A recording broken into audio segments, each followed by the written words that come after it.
Salut à tous, bonjour Manu, comment vas-tu? Ça va Patrick, merci, bonjour à toi. Bon, on commence à faire chaud ici. Oui, bon, il a fait plus chaud quand on a posé ça la semaine dernière. Bah, pourquoi? tu es contre un coup de chaleur? Oui, on va dire qu'une filtration à 42 degrés à l'ombre, on commence à avoir un petit peu chaud. On suffoque, puis on apprécie de boire un petit peu aussi. Oui, c'est ce que je pense.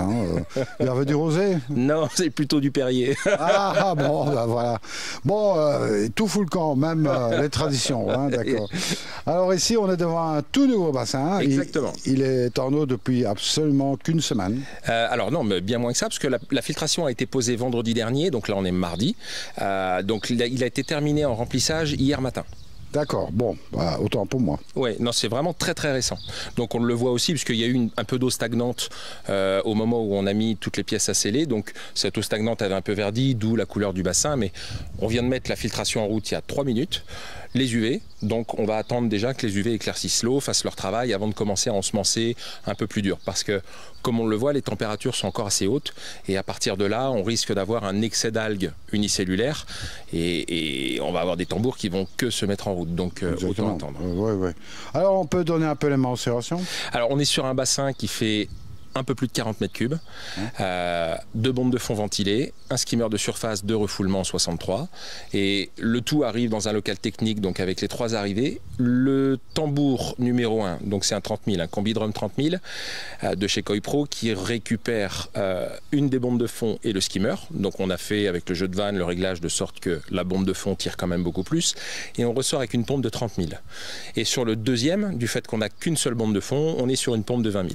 C'est ça. Bon, tout ça me paraît fort équilibré. Oui. Bon, déjà 2 combis 30 000 pour un bassin comme celui-ci, sachant qu'on a 100 litres d'acquise dans les combis, on va dire qu'on est plutôt confiant pour le moment. Bon, alors, le bassin est en cours de finition, donc il vient à peine d'être mis en eau. Ouais. Tous les abords doivent encore être terminés. Exactement. Ça, c'est le boulot du propriétaire.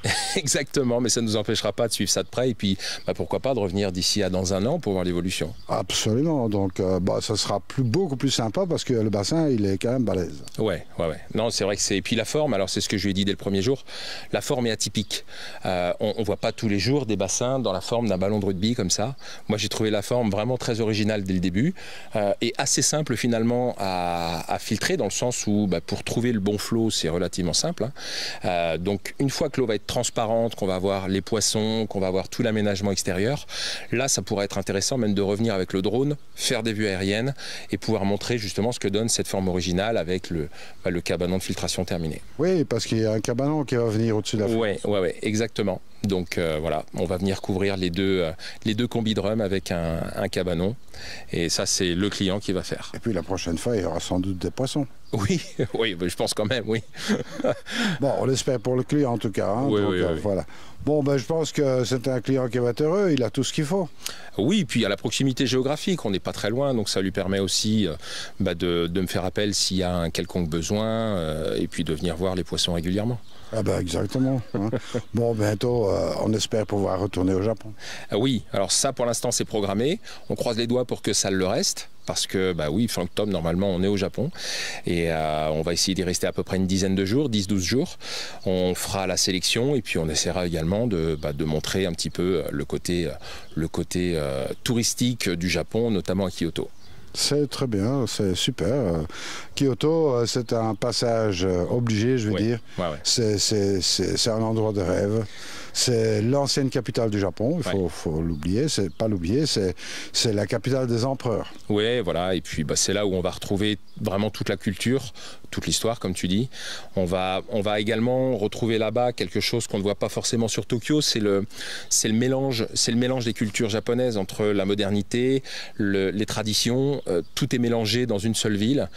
Et puis il y a également tous les plus beaux bassins, les plus beaux jardins, les plus beaux temples, tout se situe là-bas, quoi. Les jardins zen. Ouais. Voilà. Alors bon, moi, tu féliciteras le propriétaire. J'y manquerai pas. Je félicite, entre parenthèses, la patronne qui est derrière du bassin. Et puis voilà, on essaiera de repasser d'ici un an quand il aura fait les finitions et qu'il aura continué à aménager le jardin. Je n'ai pas de doute, ça sera magnifique. D'ailleurs, on peut voir ici derrière nous, il y a déjà quelques plantations. Je pense que ça le fera. Oui, oui, sans problème, je suis confiant. Allez, merci en tout cas de m'avoir permis de faire cette petite vidéo. Et puis, à très bientôt, Manu. Merci à toi, Patrick. Alors, restez bien attentifs parce qu'il y en aura encore d'autres. Allez, salut à tous et surtout, ne soyez pas sages. Au revoir. Au revoir.